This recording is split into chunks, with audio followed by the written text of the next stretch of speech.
You just got pre-approved for $380,000. The bank said yes. The letter is in your inbox. And the median home in America right now costs $408. $800. That gap feels manageable. Little more savings, maybe a gift from family, and you are in. But here is the number the approval letter does not show you. The actual monthly cost of owning that home is not $2,067. It is closer to $3,400. And the rule that was designed to protect you from exactly this situation has been quietly failing for 3 years. If you are 30 to 50, making somewhere between $80,000 and $120,000, and you are trying to figure out how much house you can actually handle, this is not a bank problem. It is an architecture problem.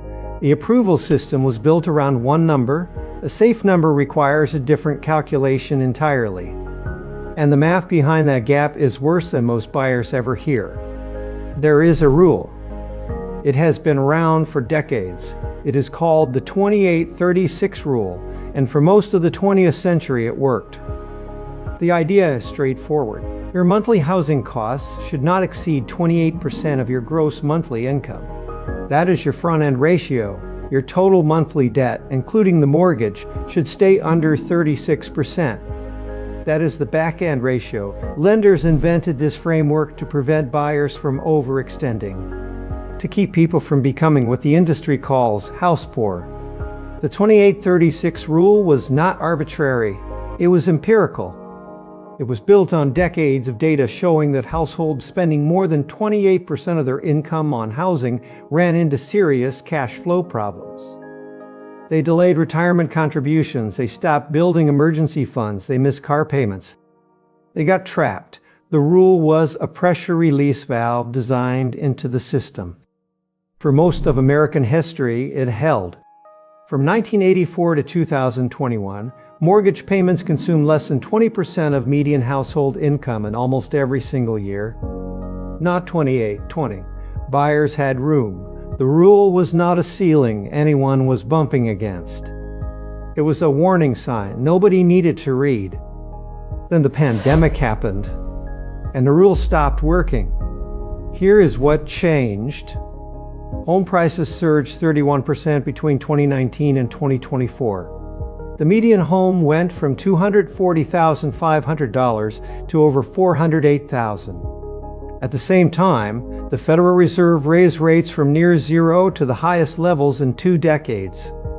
The 30-year fixed mortgage rate, which sat around 3.7% in 2019, is now sitting at 6.5%. Those two forces hit simultaneously: higher price, higher rate. The monthly payment on the median home roughly doubled in 5 years. Income did not double. Median household income rose about 22% over that same stretch, reaching $83,730, according to Census Bureau data. That is meaningful growth. But 22% against 31% home price growth, combined with a rate that nearly doubled, is not a fair fight. Now picture 2 bars. The first bar is your monthly payment in 2019. Principal and interest on the median home at 3.7% with 20% down. That bar sits at roughly $900. The second bar is the same calculation today. Same median home, adjusted for price at 6.5%. That bar jumps to $2,067. More than double. Meanwhile, the income bar grew from $68,700 to $83,730.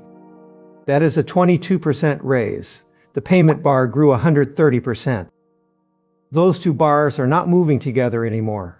The gap between them is where the 28-36 rule started to break.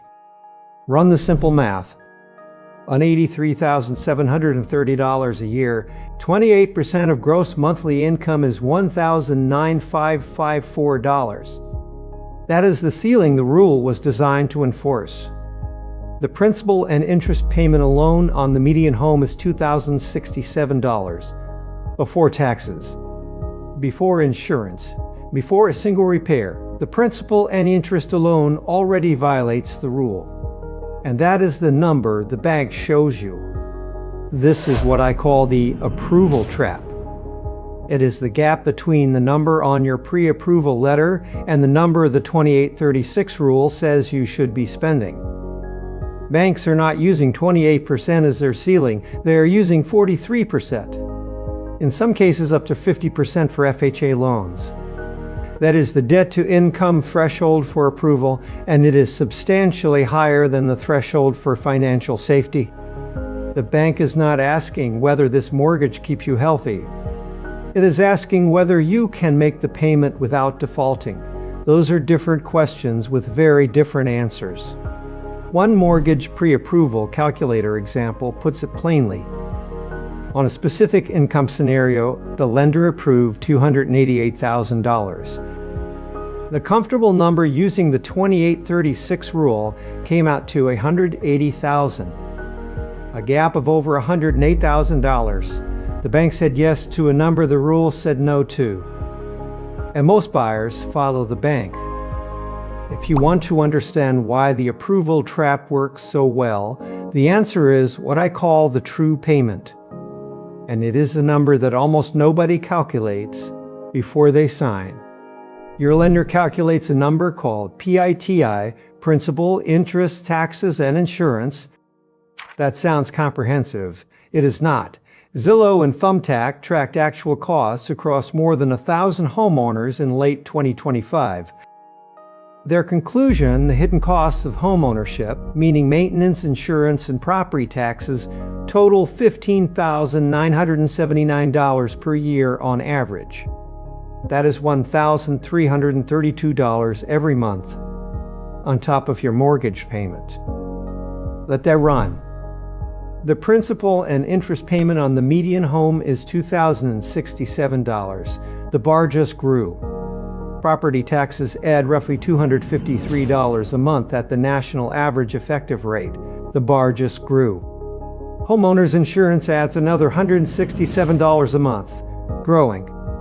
Maintenance, which runs about 1% of home value annually, adds $340 a month on a $408,000 home. The bar is now sitting at approximately $2,827 per month for basic ownership costs before utilities. That is the true payment, not $2,067. Closer to $2,827 at a minimum, and CNBC reported in May 2026 that total extra homeownership costs, including utilities, now average over $23,000 per year nationally. Now run the 28% rule against the true payment.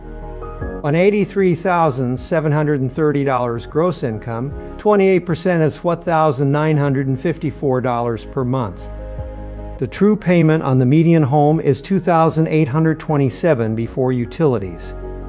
You are already 45% over the safe threshold before you turn on the heat. This is not an edge case. This is the median, the typical home. The typical income. The math says that at today's prices and rates, a household earning the national median income cannot buy the national median home and stay within the guideline that was specifically designed to keep homeownership safe and sustainable. Redfin ran its own version of this calculation.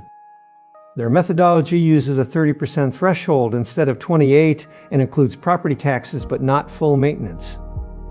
Their conclusion, you need to earn between $111,000 and $117,000 to afford the median home. The census median household income is $83,730. The gap is roughly $29,000. Nearly 1/3 of median income is missing just to reach the entry point. Now here's the objection I hear most often.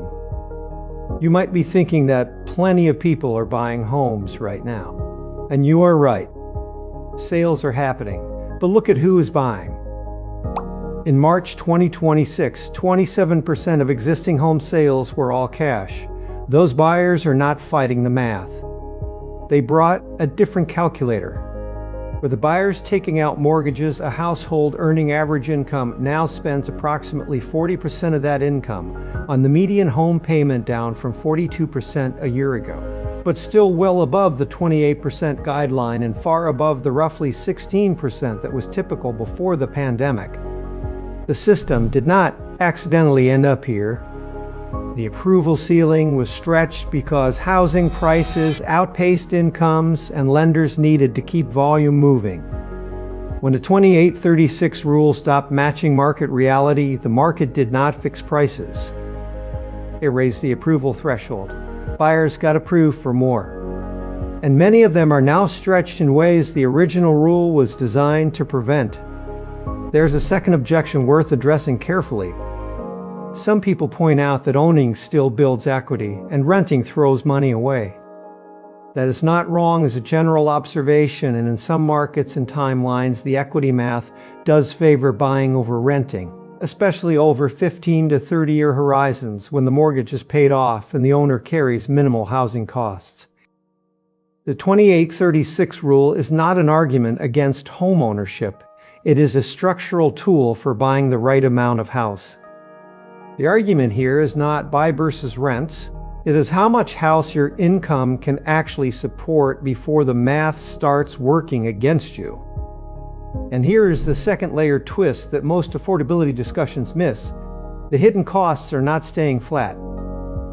Homeowners insurance premiums rose 12% in 2025 and are projected to rise another 4% in 2026, according to Insurify.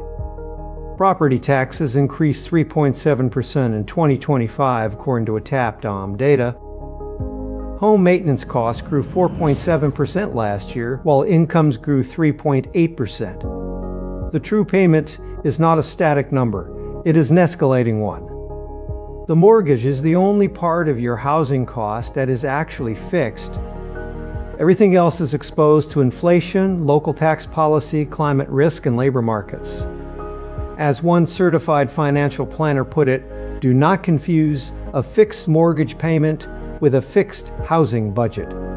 So here's the protocol. 3 steps. Run them before you apply for anything. Step 1. Calculate your true payment ceiling. Take your gross annual income, divide by 12, and multiply by 0.28. That is your housing budget. Not for principal and interest alone, for the true payment. Everything in. If your gross income is $95,000, your monthly true payment ceiling is $2,217. Now subtract the expected property taxes, insurance, and maintenance for the home you are considering. What is left is the maximum principal and interest payment you can afford without violating the rule. On a $95,000 income with $32 in estimated hidden costs, your principal and interest ceiling is 8 hidden costs. Your principal and interest ceiling is $885. At 6.5% over 30 years, that supports a loan of approximately $140,000. With 20% down, your safe home price is around $175,000. That number is probably very different from what your pre-approval letter says. Write both numbers down. Put them next to each other. That gap is the approval trap. Step 2. Apply the buffer rule. Do not buy at your true payment ceiling. Target 23 to 25% of gross income for housing instead of the full 28. That 3 to 5% buffer covers the cost increases coming in years 2 through 10, insurance going up, property taxes reassessed after purchase, the water heater, the roof section that needs work by year 7. The buffer is not timidity. It is the structural margin the 2836 rule assumed you were keeping but never enforced. Step 3. Stress test the payment. Take your true payment number and ask one question. If my income dropped 20% tomorrow, is this payment still manageable? That is the scenario that ends financial stability for most homeowners. Not a market crash, a job change, a medical event, a recession that cuts hours. If a 20% income drop turns your true payment from manageable to dangerous, you are in the approval trap, even if the bank calls it safe. This is what buying below your approval means in practice. It means your monthly housing cost does not consume the margin you need to save, invest, and absorb life. It means one bad quarter does not trigger a sequence of missed payments and compounding stress. It means the house you live in works for you instead of requiring you to run at full speed just to stay in it. There is a specific number that captures this. A household that buys at 28% of income on the true payment compared to one that buys at 40% because the bank approved it has roughly $900 to $1,200 freed up every single month. Over 10 years, that differential, invested at a conservative 7% return, becomes $185,000 to $247,000. The buyer who followed the bank's number did not just stretch their budget. They spent their next decade of compounding to afford a house the rules said they could not safely own. That is not a house. That is a decade of your financial future converted from optional to mandatory. The 2836 rule was not invented to make homeownership harder. It was invented to make it survivable. Buying under the approval ceiling is not a consolation prize. It is the version of ownership where you still have a financial life outside the four walls you bought. Run the true payment calculation this week. Pull up the home you are considering or a comparable listing. Find the property tax rate for that county. Get an insurance quote. Add 1% of the price divided by 12 for maintenance. Add those three numbers to the principal and interest. That is the number you are actually committing to. Then check it against 28% of your gross monthly income. The gap between those two figures is the only number that matters before you sign anything. Drop a comment with what you found. Did your true payment clear the 28% line or blow through it? And if you are 30 to 50 navigating this market and want one of these breakdowns every week, hit subscribe. This is the Paycheck Lab. I am Caspian, and I will see you in the next one.